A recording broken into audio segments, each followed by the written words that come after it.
today's speaker, we have Miss Christine Alford. She is an executive director for the Denver Food Rescue. And from there, I'm going to let her tell her story. And if you have any questions before she tells her story, you can ask them right now, or we can wait until she is done. All right, you go ahead, Miss Alford. Nice. Thank you so much for having me today, everyone. I have had the humble, blessed experience to get to know Malcolm and get to know Philip, and I am just so grateful for the opportunity to not only share my story, but to share some things of interest, to utilize my voice to advocate for some of the obstacles, barriers, and challenges that I have overcome, but also hopefully for my audience that people are able to take something away from this. That I'm not only here to just tell a story, but I'm here to motivate, I'm here to inspire, I'm here to let everybody know that, you are who you are, and you are able to really pave the way for yourself, no matter what obstacles, no matter what is thrown at you. So with that, I am Christine Alford. I am the Executive Director of Denver Food Rescue. I was born October 8th, 1980 something. All of you guys now know my birthday, so I expect those presents to come around during that time. I am a San Diego native, so I was born in San Diego, California. Back in the 80s, it was a great time, for those that were born in the 80s. We know the struggles that our parents went through. We know all of the impacts and the influences, positive and negative, that were out there, and how a lot of those things really influenced our upbringing, and played a really big part in the people that we are today. So I was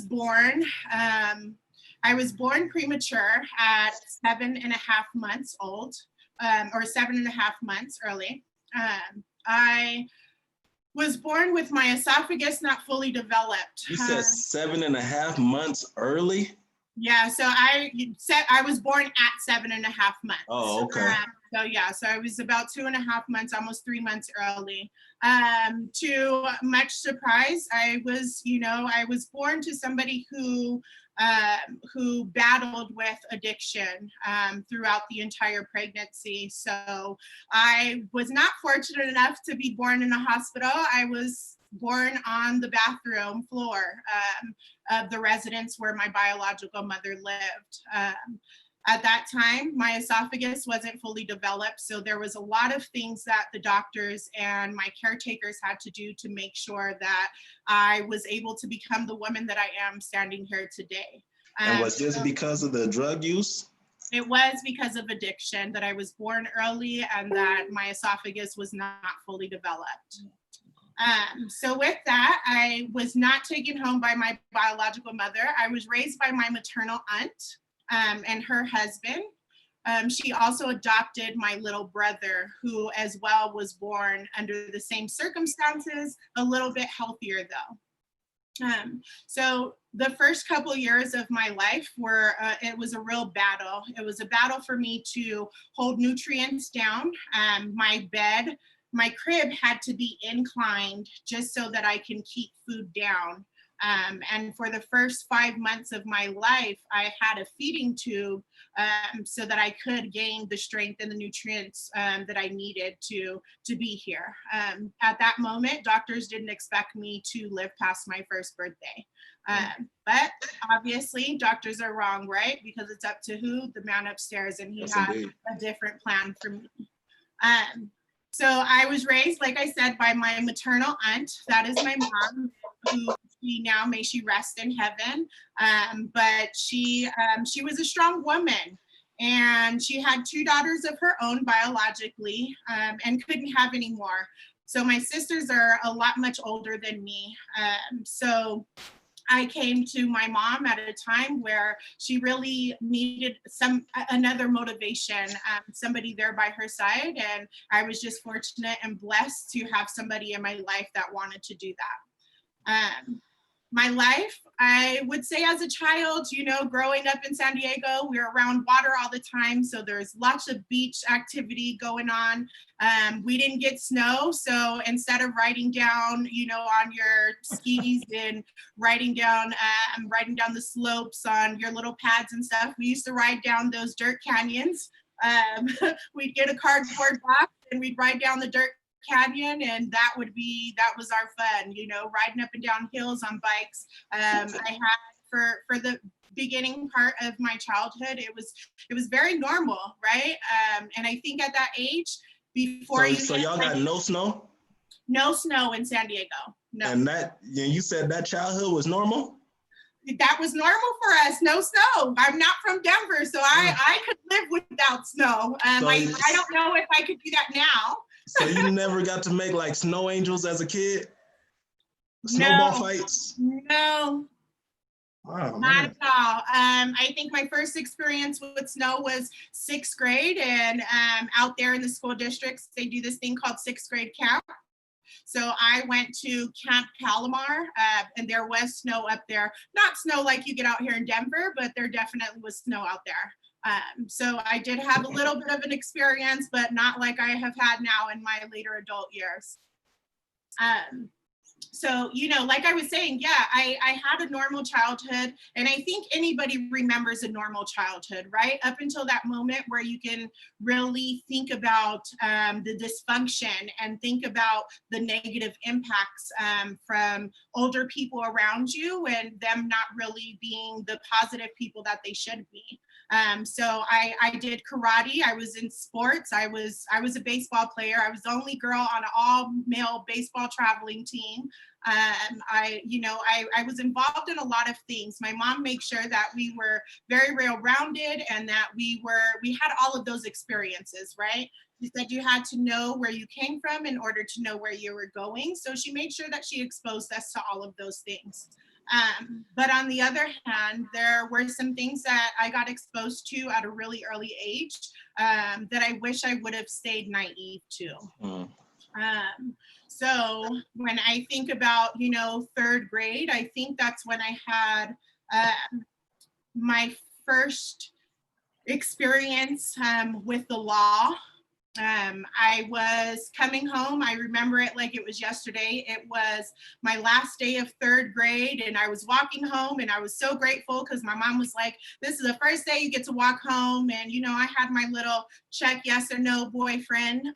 So I was like, hey, we're walking home from school, you know, in 3rd grade. This is happening. And I got swooped up on my walk home, and my biological father and his wife at the time picked me up, and it was really, really weird for me. I didn't understand it. So when they picked me up, they're like, yeah, you're gonna come spend the night at, you know, my house, and we're gonna stop by your house and get some clothes. And they signed my brother out of school. But when I got to my house was ransacked. It was upside down. Everything in my room was tore up. Everything was everywhere. Food was out of the refrigerator. It was just, and I think at that moment is when I wish they would have left me in the car and just packed my bag. And at that moment is when I learned that my family was a part of drugs, and they sold drugs, and that's what they did for a living. And at that moment, it just kind of changed everything for me. I started to get aggressive, and I was mad and angry. My mom had been ripped away from me for a week and a half, and she came back home, and we spent the summer together, and she got locked up right before I went back to school, starting my 4th grade year. And she didn't come home until Christmas, right before Christmas that year. So she missed my 9th birthday. I remember living with my sister. I remember being bounced around. I remember people being angry because they were forced into a situation to have to care for me and my brother that they didn't choose for. So you can already imagine, you know, I know as kids, Sometimes our parents get mad, or we know those aunts, or there's that one uncle that just don't care for us, right? And you can feel what that love or what that lack of love feels like. You can feel how they look at the other kids around them, and you don't get that same feeling. It's a very much a feeling of disconnect, a feeling of not being wanted, a feeling of not feeling your place, and knowing where your place is, right? So at that time, when my mom came home, I think things kind of just started to take a turn for the left. I started to notice a lot of things. Now, these people that mom called friends, you know, I'm like, oh, are you friends, or are you guys really coming to buy drugs, you know? And then it trickled into, you know, the later years of my early teenage years. And I'm before being even a preteen. So now let's fast forward to 10 years old, 11 years old. And we've moved, and I've had several babysitters. And at that moment, you know, mom is doing what she has to do, and family is doing what they have to do. And I had encountered some bad people that were put in a space where I felt like I should have been safe, and I wasn't safe.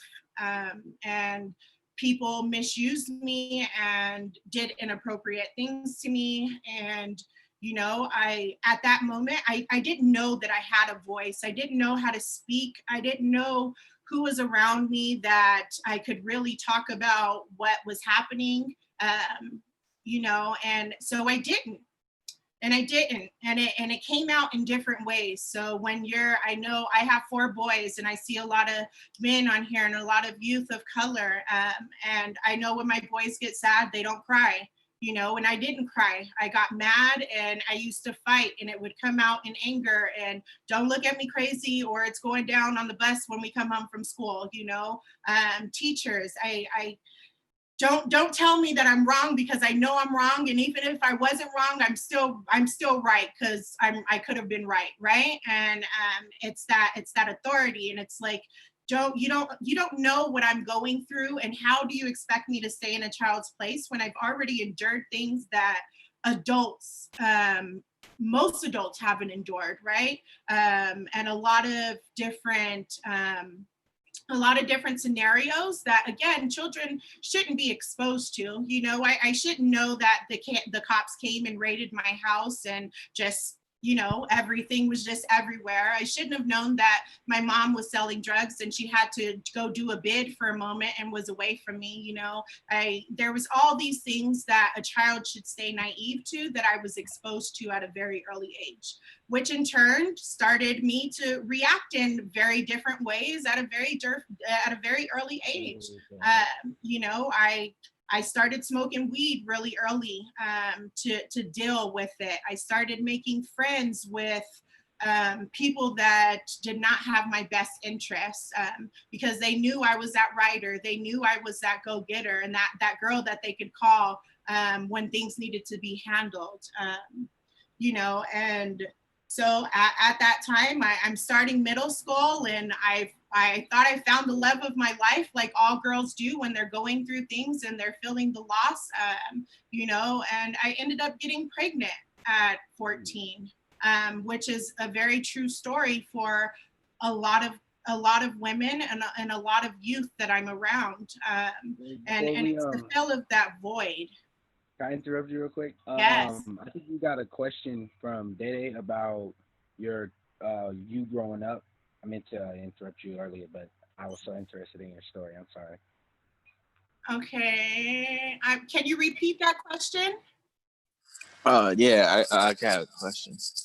So who raised you from like to like middle school stuff? Did your aunt or your Yeah, so mom? my aunt did. I was raised all my life by my maternal aunt, so that's my mom. My biological, go ahead. No, you keep going. I'm still listening. My biological parents, they weren't far from me. I knew who they were, you know, and they had kids. Fun fact, not a fun fact. My dad later got with my mom's sister. So I have a lot of siblings from that marriage that are my sisters and brothers, and they're my cousins as well. So again, that's another factor that challenged my character and my demeanor and how I really presented myself, because here I know who my biological father is and he's raising all these kids over here, but it's like, why not me, right? And I'm over here with this person who I love dearly and who is doing her best to try to raise me, but it's not the same, right? Especially when you know who your biological parents are. So, did your aunt like let you stay close to your parents? So she tried to keep me away from them as much as she could. But as you guys know, as youth, as questions start to arise and you start to think about who you are and where you fit in, I started to question that and I started to rebel. And my mom knew that they weren't going to be the best people for me, but she also knew that I had to know where I came from in order to know where I was going. So I had to experience that for myself. All right, thank you. Yeah, thank you. I do see another question on here on how far did you make it in karate and what belt? So I practiced Koshiru Kachu Kempo, and I got all the way to a brown belt. I was pretty tall when I hit 12 years old, so I had to actually spar with my sensei because San Diego is big on a lot of different Asian demographics and nationalities, and they're a little bit smaller than my culture and where I come from, so it was different for me, but that was something that I excelled in because I was able to get my aggression out. I was able to fight somebody that I knew I really couldn't hurt, right? And those were the things that I excelled in, where I could really just challenge all of my anger and my emotions into something.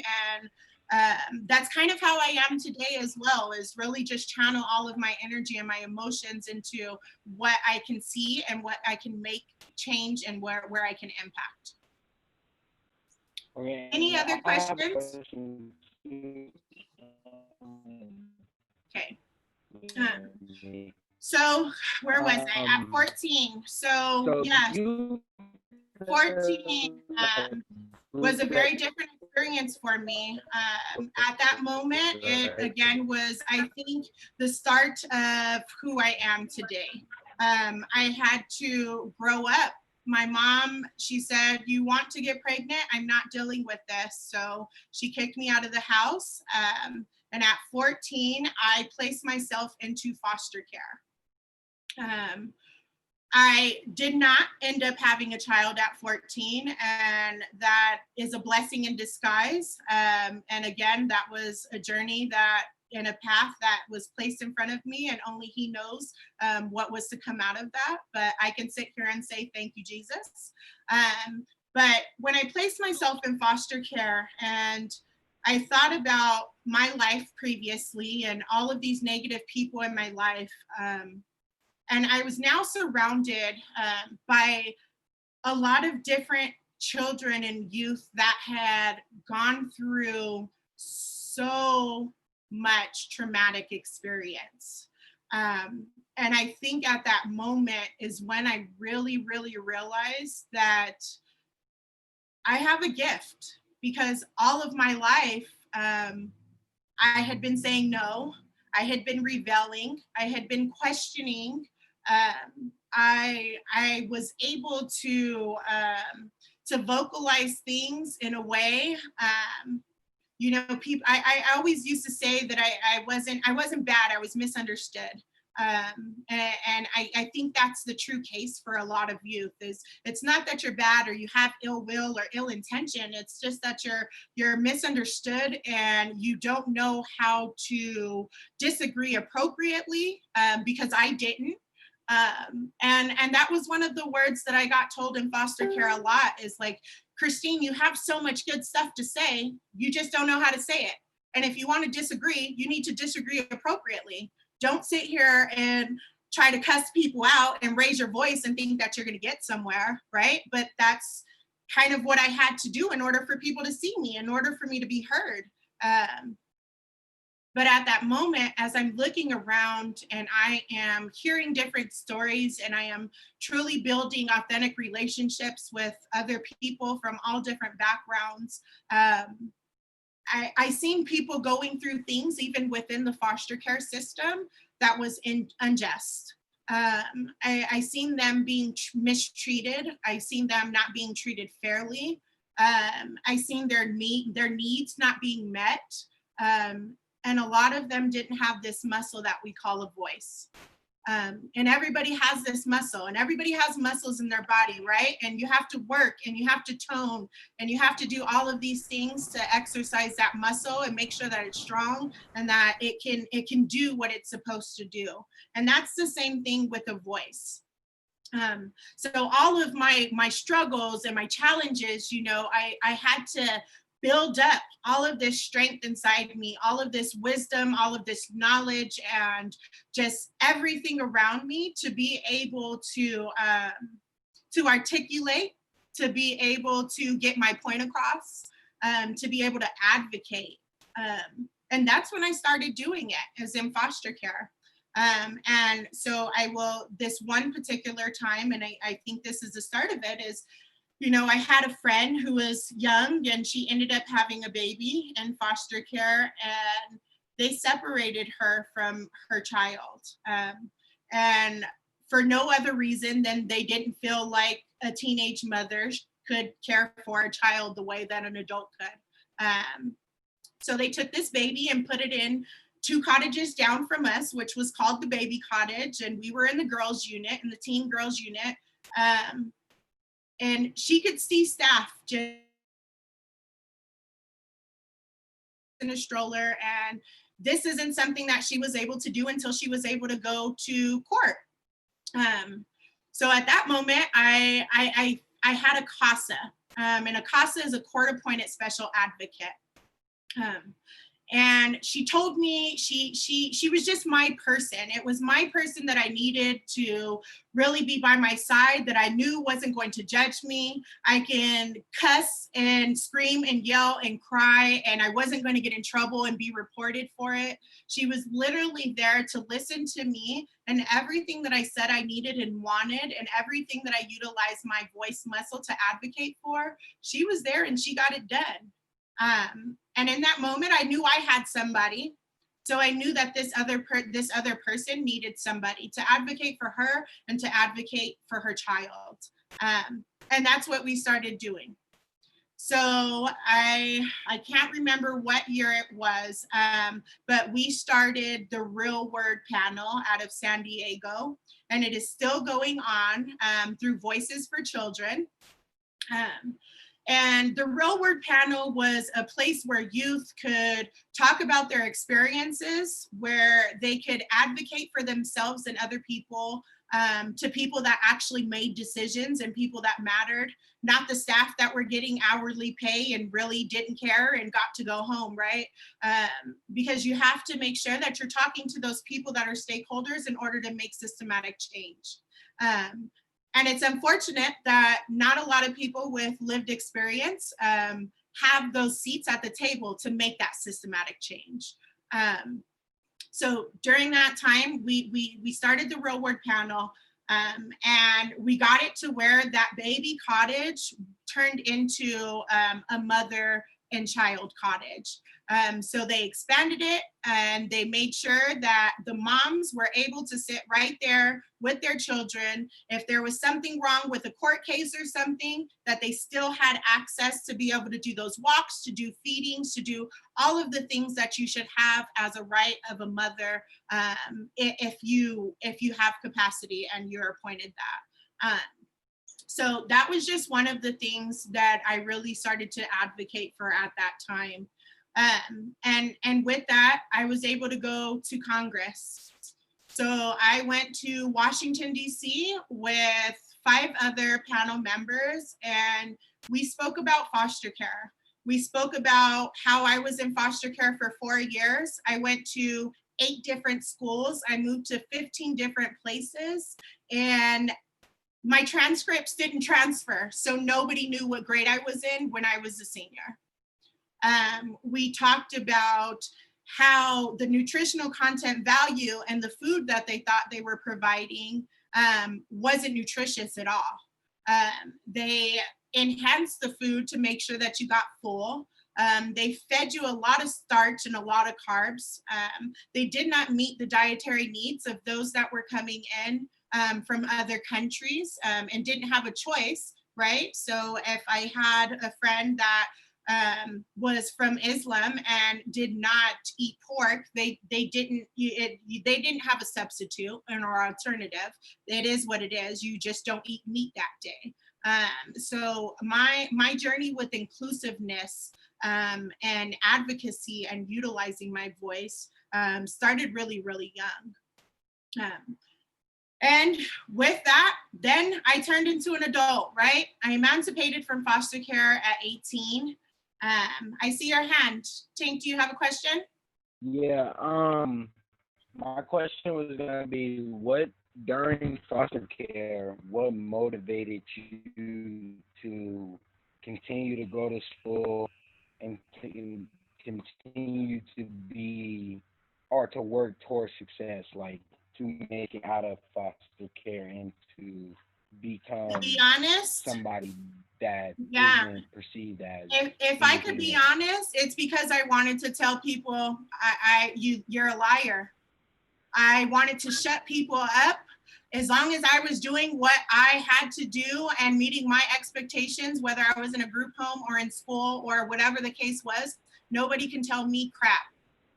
I'm doing it. I'm going to school. I'm working. I'm maintaining. I'm being the person that you guys expect me to be. So I don't have to listen to you. I don't have to listen to your authority, and you have nothing for me.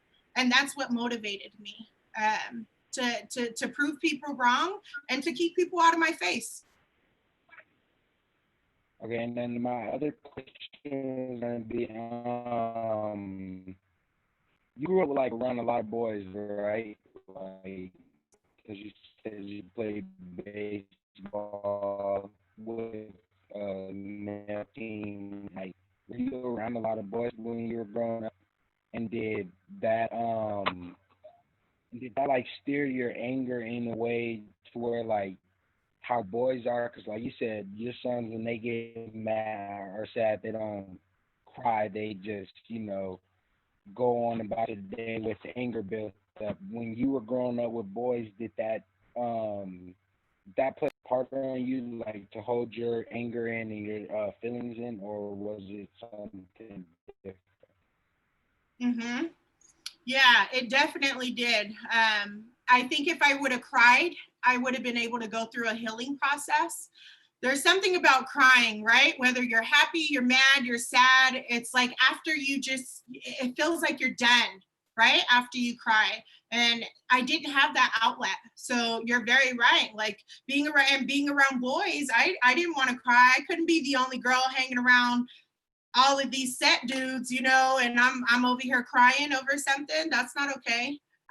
So again, and one of my gremlins is judgment. So I didn't want to be judged. I didn't want anybody to think that they knew anything about me. I was very reserved. So I couldn't show emotion. Showing emotion means you have to tell a story, and to tell a story, you have to let somebody in, right? And that wasn't something that I was prepared to do at that time. So that's when it came out. Instead of me crying and telling my story and having somebody be there to comfort and allow me that healing time and that process, I fought.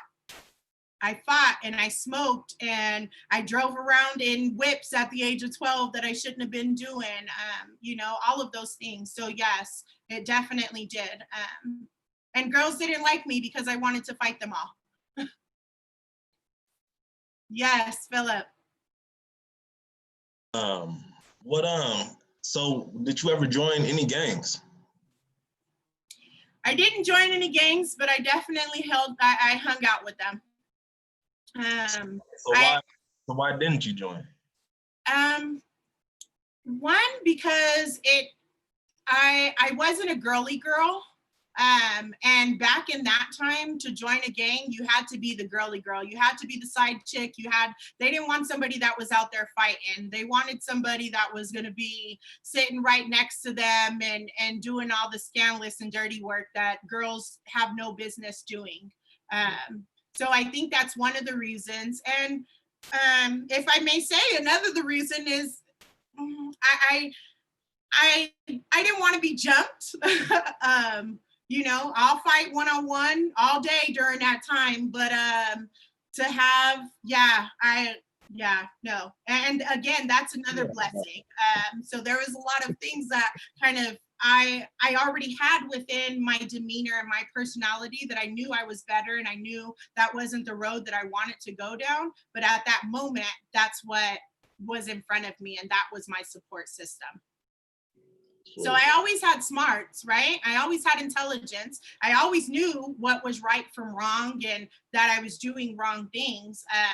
But it's that energy, it's that intensity, and it's just being part of something that you don't get judged for because everybody's doing it. I see another question of, were you interested in politics growing up? No.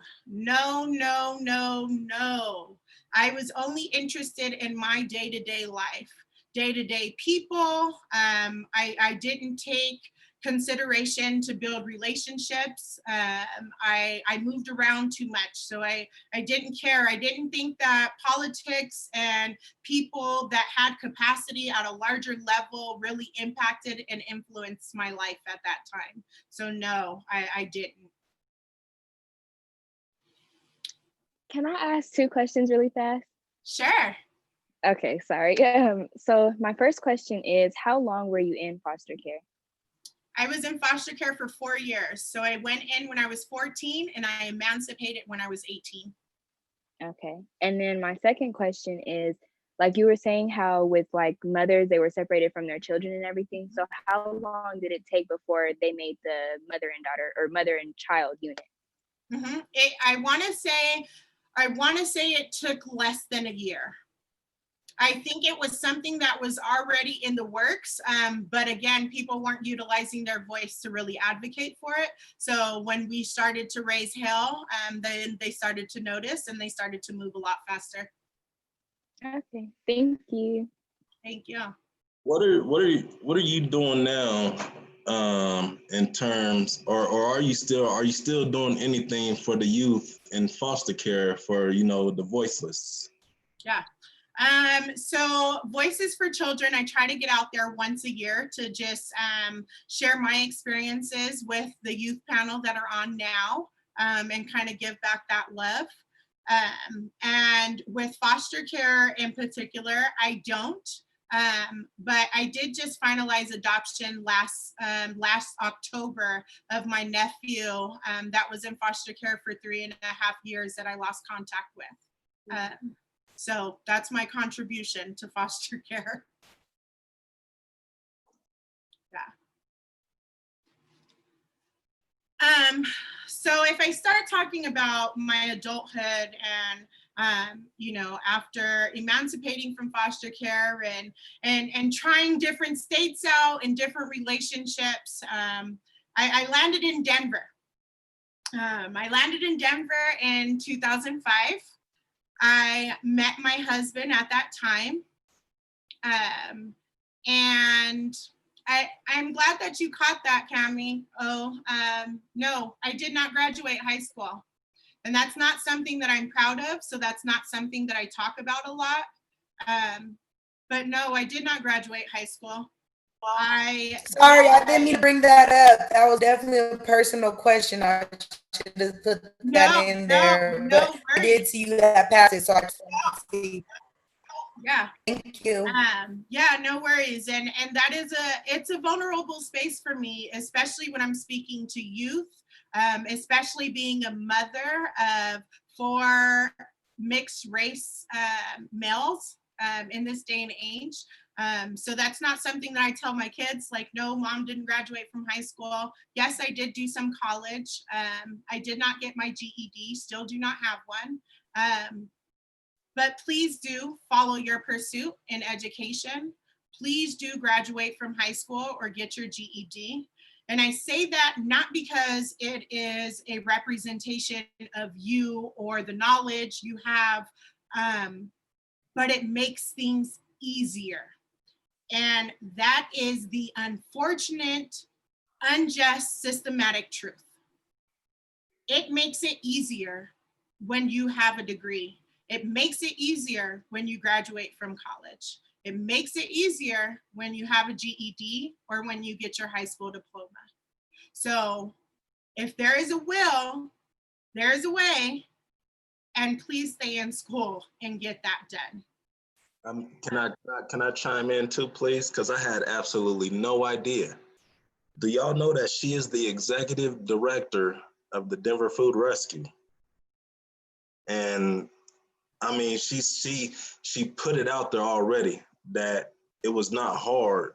I mean, it was not easy to get there. I'm like, how? I want to learn the recipe. What's the recipe? You know what I mean? Because I know folks who don't have degrees, who didn't graduate high school, didn't get their GED, didn't do anything like that, and it's showing right now. So you're the exact opposite of what it's supposed to show. You know what I mean? Like, that's mind blowing. That is phenomenal. Yeah. For me, it's strength. It's moving with a purpose and knowing that I'm not only here to live my life, but I am here to feed the souls of others to come and to pave the way and to utilize my obstacles and utilize my barriers and challenges that I went through to make sure that not only my children, but all children that are around me don't have to go through that. So that's why I'm the executive director of Denver Food Rescue. But you know, it wasn't easy. And I say that to say, because when me and my husband got married and we started to have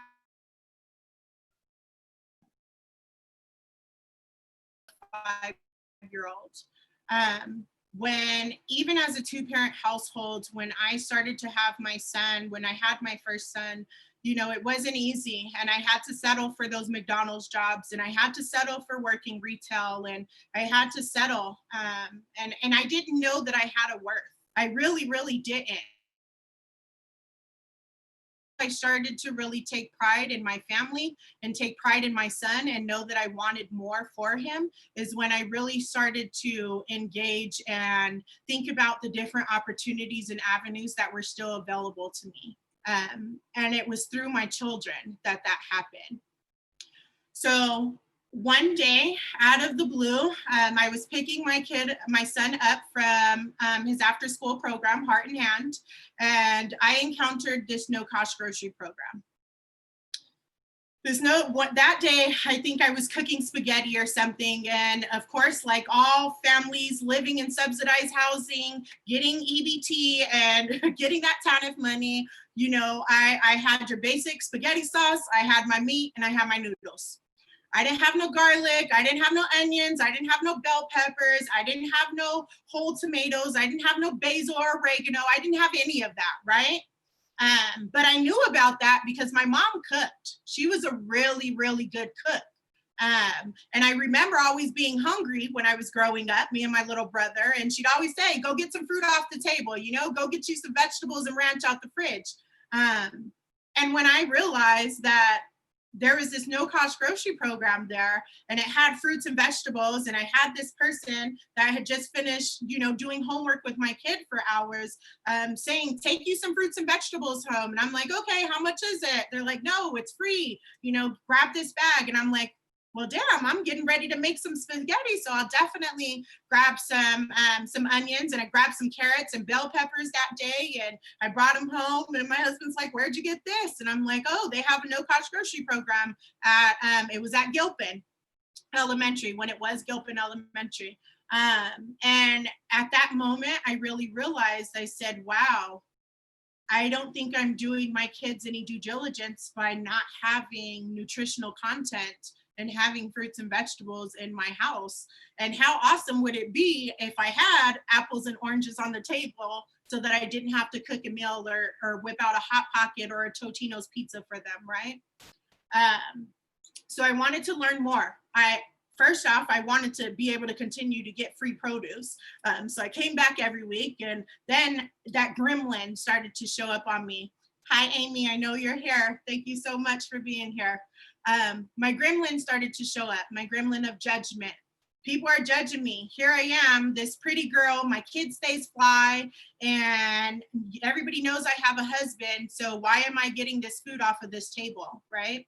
And that's something that I didn't want people to see. So it's like, okay, how can I mask that so that people don't think of it as, you know, oh, this girl ain't nothing. She needs these foods. She can't say nothing. She needs to come get this free stuff. So I started working at it. I started volunteering, and I started to make sure that it felt like a space where people felt included, where it was me and my neighbors, and we're sharing food, and it's like, hey girl, come get some of this food, right? It's not a person standing behind this table and saying, hey, I got this resource. I know you need some food. Come get some food, right? How ugly does that feel? And it feels, and 90% of the time when people walk into food banks, and when we walk into the Federal building or the Castro building or the Steel building, it feels that way. And those people treat you that way. Like they're doing you a favor, like they are literally pulling this money out of their pocket and giving it to you. And they look down on you for having to do that. So I didn't want that. And I knew Heart and Hand was a great space, and it was loving. And I wanted more people to be able to utilize that resource. So I said, hey, let's move this so that we can have this resource for all of the 5 points. So I moved it to the house on 28th and Walton. And at that moment, that is when I realized my worth. I realized that all of my experiences make me a person. All of my experiences make me somebody that is relatable. All of my experiences and everything that I went for, and all those times that I said no or didn't say no, all of those times that I yelled and screamed and got put in my room, all of those times that I talked to somebody and I made shit happen because of my voice, I knew it was for this purpose. It was literally for this purpose. And that is where I started my professionalism. That is where you see, and people were able to meet Christine Alford, and I was able to let go of Pepper. Pepper is my nickname. I was given that at birth, and my mom said I was hot and spicy since the time I came out, and I was the same way all my life, but that wasn't somebody that I wanted to be anymore. I wanted to be Christine Alford. What is your relationship like with your biological mother? She's around. She lives here in Denver. She messages me every once in a while, sends me those stupid chains every once in a while. You know, but I tried to build a relationship and make a connection and make myself available and vulnerable in that space. But I now know it's not me, right? I tried to build that connection, and I made peace, and I left my card at her door, and I said, hey, you know, here's my number, here's my email. If you ever want to chat or do anything, you know, you can reach out. And she chooses to reach out by sending me little messages and things like that through Facebook. Do I resent her? No, I do not. Because I now know that addiction is real, mental health is real, and some people just ain't cut out to be that. And that's okay, right? Just because I was born doesn't mean that I was supposed to make her path any different. She still had a life to live, and she still chose to live her life the way she saw fit. And if I wouldn't have went through and lived the life that I live, I wouldn't be sitting here speaking to you guys today. So no, I don't. And if anything, I'm humbly blessed for her giving me up. I am blessed for her still being alive. And if she wants to have relationships with her grandchildren, then she can have that. But I don't hold that. That's her shit. That's not mine, you know? And I let that go. But you just got to live life that way. I got a question too. What type of people did you keep around you to motivate you to continue to push on your food rescue? Are we talking teenage years? Anything, like anything that motivated Yeah. you to. Yeah. So my CASA when I was a teenager, my CASA Voices for Children, they really supported me and really a big part of influencing and keeping me motivated.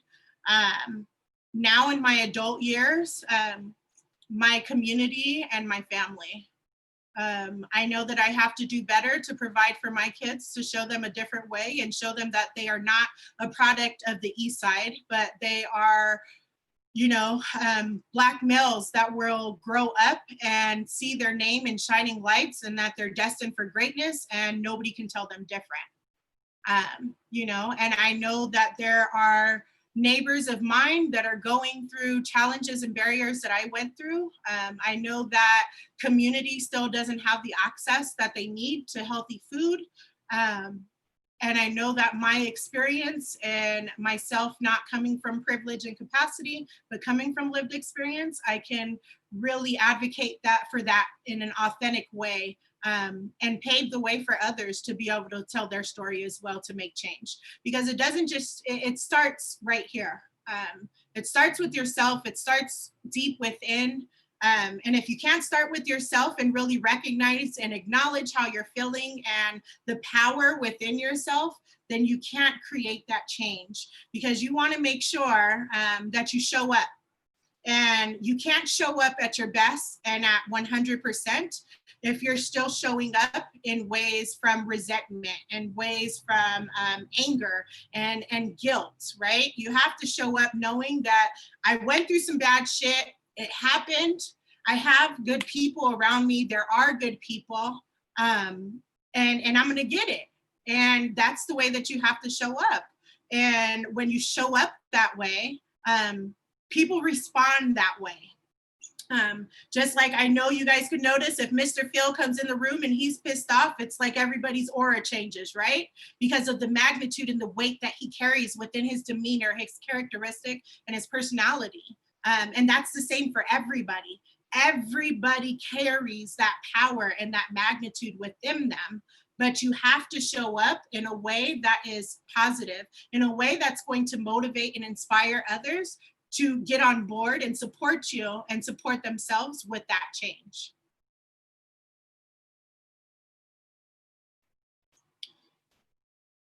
I have a question on here. It says, explain your definition of community in general and your community who supports you and how you are involved in your community, who supports you. My community is all of you. Thank you. It's a pleasure meeting you all. My community is everybody. My community is rich people, is poor people, is people that are hungry and don't have resources. My community is my family. My community is those that I don't know. My community is those that can't speak for themselves. My community is everyone. I don't discriminate. I know that there is a difference in privilege. I know there are some not equitable things that are happening around us. I am faced and confronted with them daily, but that doesn't change who I am and how I react or respond to other people. Again, I want to utilize my voice for good and for positive things. And yes, there are people that don't have great mindsets and think of things through a deficit. But in order for me to build thriving communities and be a part of community that thrives, I have to change that mindset and that narrative. And I think that's my purpose. My purpose is to really fight for those and utilize my voice to change that narrative. from a deficit lens to a thriving lens, and knowing that community is just that, and it's everything, and we can't do anything without us. And you know, my development director says it the best. She says nothing about us without us, and that is the way that DFR moves. We do not do anything without community, and we hope that community doesn't do anything without us. So I know, you know, so I know you've been in the community doing the work for a while now. And I'll ask this question to each guest that we have. How do you deal with, you know, a youth who get killed? How do you deal with the death of a youth who you've had an impact on? That's a hard one. I think it's hard both personally and professionally, because majority of the youth that are being killed are young Black men. And I stare in the face of 4 young Black men every day. So it makes me move with a lot of caution. And I feel like in the community, I try to thrive through my boys. And I know that my older 2 were close to a couple of the youth that have passed within the last couple of years. So I don't use it as an example of why not to do things, or why to do things, or why to move certain ways. But I use it as a way for them to build relationships that matter. Because I think that's what it comes down to, is that relationship piece. And I think if everybody has that one person, that somebody, right? So for me, I make sure that my kids have that somebody, and it might not be me. And I know I'm not the one for one of my children, and that's okay. But it's being that connector and being that somebody, if I can be that somebody, and being a part of the larger somebodies that are actually doing something. And you know, me personally, it's utilizing my voice, it's utilizing my time, it's utilizing my house when I have, you know, 15 kids in my house downstairs playing on the Xbox or the PS4, and I know that they're safe and they're not out in the street, right? It's when I know that my neighbors are out at work and I see their kids in the backyard and it's already late and they should be in the house. It's all of those things. It's stepping up when you know you should speak. It's sitting down next to somebody when you know you should be silent. It's keeping your ear to the ground to make sure that you're knowledgeable and aware and conscientious about what's happening around you. It's all of those pieces. And for Denver Food Rescue, you know, we don't really touch on that youth component that much. But for us, it's getting to the families and making sure that the families have their basic needs. So if I know that I was able to support you with supplemental fruits and vegetables, then I know you're getting nutrients in your body, which then I know that your mind is turning. So you're able to retain information so you can go to school and get educated. I know that your mom and your dad don't have to worry about those little extras that other people would have to worry about. So it takes some of the stress off of that would necessarily inflict or impact in a negative way in the household. So it's that little basic needs, and through food, and I will continue to say, you know, through food, I don't want to just feed stomachs. We want to feed souls, and we want to build authentic relationships, and we want to create a cohesive Denver, because we know food systems aren't just, and we know that food is a birthright, and we know that you should know how to have land to grow your food. We know that you shouldn't have to ask somebody sitting behind a desk to feed you for the day or give you what you need to put food in your body. And I know this, and I know this from the way that I felt. I know this from my experience, and I know this from sitting behind my desk and doing the work now. So that is how I am touching the youth and creating that system and that support around Denver and the people that I trust, and doing it authentically and transparently. And I will continue to do it unapologetically, speaking my truth and walking my faith. And that is why my voice is my weapon, because that's all I have. All right. Thank you. We are wrapping up in like 5 minutes. So this is my question or anything to everyone else. If you guys do have a question, compliment, comment, anything that you guys want to get out there now, please do. Miss Christine, thank you again for telling your story and everything you've accomplished and all of that. I really appreciate it. I appreciate you guys for having me. It's my pleasure. Thank you. Thank you. Miss Christine, I just wanted to extend my thanks as well, and I would definitely love to hear more. So I'm inspired by what you've told us so far. So I appreciate Black women like you. Hey, yeah. And thank you again, Miss Christine, for coming through, sharing your story. Let me get one more thing from you. If we didn't catch anything that you had said that whole time, what is one message that you will leave us with? What is one message that you can leave us with if we didn't catch nothing the whole time? I can leave you with one thing. I would say to my youth to learn how to disagree appropriately. It's not what you say, it's how you say it. Yes, indeed. Yes, indeed. All right, we've been slacking on the last couple ones, but every time we finish up, I'm gonna count to 3 and we're gonna snap. All right, 1, 2, 3. 1, 2, 3. All right, thank you again, Miss Christine, for coming through.